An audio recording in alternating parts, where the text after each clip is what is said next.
One of the many wise things that my late wife Elizabeth used to remind me about, and I might have mentioned this before, I can't just remember, was that it is all very well knowing the theology of an issue, but you have to work it out in the real world with real people. So on the subject of Christian liberty that Paul's writing about in these chapters in respect of eating of meats offered to idols, he will show us how important Elizabeth's wise words actually are. Our reading today is in 1 Corinthians, is in chapter 8, and we're going to read verses 4 to 8.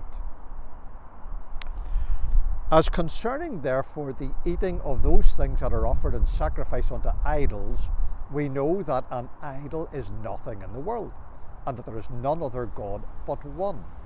For although there be that are called gods, whether in heaven or on earth, as there be gods many and lords many, but to us there is but one God, the Father, of whom are all things, and we in him, and one Lord Jesus Christ, by whom are all things, and we by him. Howbeit there is not in every man that knowledge, for some with conscience of the idol unto this hour eat it as a thing offered unto an idol, and their conscience being weak is defiled. But meat commendeth us not to God, for neither if we eat are we the better, neither if we eat not are we the worse. Now, having underlined in the earlier verses that love is far more important than knowledge, Paul now begins by telling us about knowledge. In relation to the idols, the false gods that the ancients offered their idols to, what is it that we know? Paul answers the question this way: we know that an idol is nothing in the world, verse 4.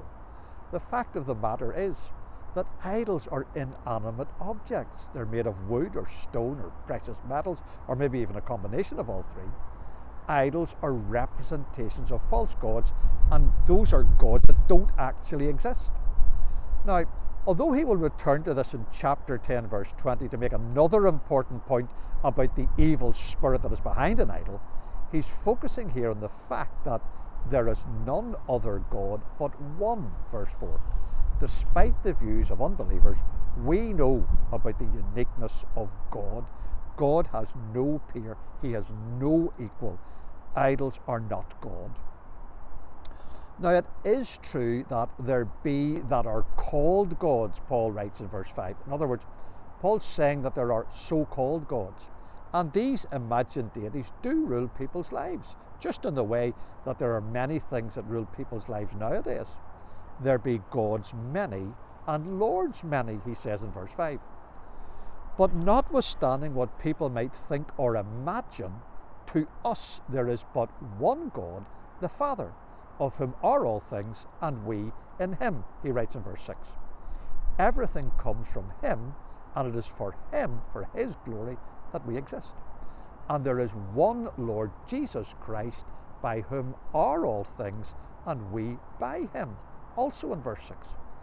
This verse expresses the order in creation and reveals the Father as the source and origin of all things, and the Lord Jesus as the agent of creation. Our God is over all. But of course, not everybody thinks this way.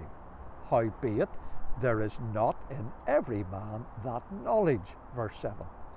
Unbelievers mightn't, but it also seems that some believers hadn't come to a clear understanding of the implications of this. They felt that eating food offered to an idol was like worshipping a false god. Were they to do it, they would feel guilty. Their conscience being weak is defiled, Paul writes in verse 7. They had a conscience because of what the idol had meant to them before they were converted. So what are we who have knowledge to do? Paul wants us to see that love for our brother in his weakness is much more important than knowing whether we may eat certain foods, because meat commendeth us not to God, verse 8. Meat is optional, but loving my brother is not. Let us always remember that.